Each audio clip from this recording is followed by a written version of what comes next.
Lá bháin, bhí mé ag siúl abhaile tar éis scoil. Nuair a thuic mé bithach, bhí doras an tí lá oscailte. Bhí iad orm ach chuaigh mé isteach. Chuaigh mé isteach sa chistin agus thosaigh mé ag olbhú ba dhéad air.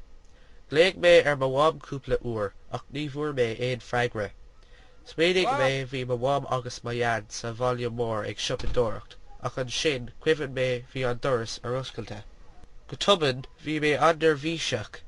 Rit mé suas an staire agus cuirnach mé. Nuair a bhí mé i mo heora leapa, thula mé fotram hí staire. Rit mé síos a rís agus thuaigh mé i bhulach sa cúine. An sin, thunig mé gádaí sa seomar sí. Bhí an gádaí ag féchid ar mo telefís chuig go dó arlach. Thóg mé amach mo fón póca agus cléigh mé ar na nádaí.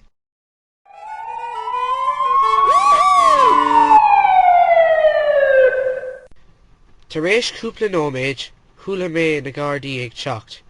Ris siad isteach sa teach ar lús lasrach agus rud siad ar an Gardaí.